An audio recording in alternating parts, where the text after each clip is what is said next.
In today's video, I'm going to teach you how to zoom in Notion. If your pages ever feel a little too tiny on a high-resolution monitor or a bit oversized on a small laptop, adjusting the zoom can make your workspace far more comfortable, readable, and presentation ready. First, let's get into Notion. Open your browser and go to notion.com. On the homepage, click Log In so you can access your workspace and follow along on any page you're currently working on.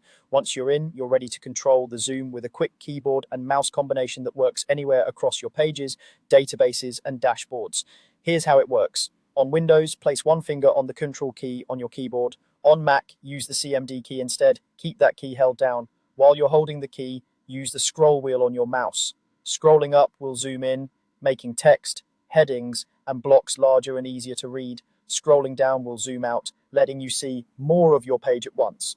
Move the wheel slowly to make small, precise adjustments and release the key as soon as you reach a comfortable size.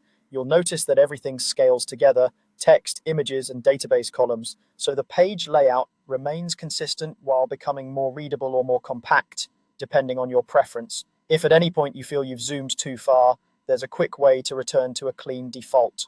Look for the magnifying glass icon that controls zoom. Click that icon to open the zoom controls, then click Reset. This instantly brings the view back to the standard level. It's especially handy if you've been experimenting with different zoom percentages or if you're about to share your screen and want to make sure everything appears at a predictable size. A few quick tips to keep things smooth. Make sure your mouse pointer is hovering over the page content area when you scroll, so the zoom applies to what you're actually reading. If nothing changes, click once inside the page and try again while keeping the Control key on Windows or the CMD key on Mac pressed down.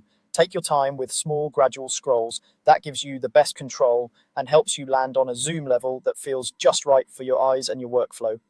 That's all there is to it. You've learned how to go to notion.com, log in, zoom in and out using Control on Windows or CMD on Mac with your mouse's scroll wheel, and reset the zoom using the magnifying glass icon and the reset option. Thanks for watching. Don't forget to like and subscribe.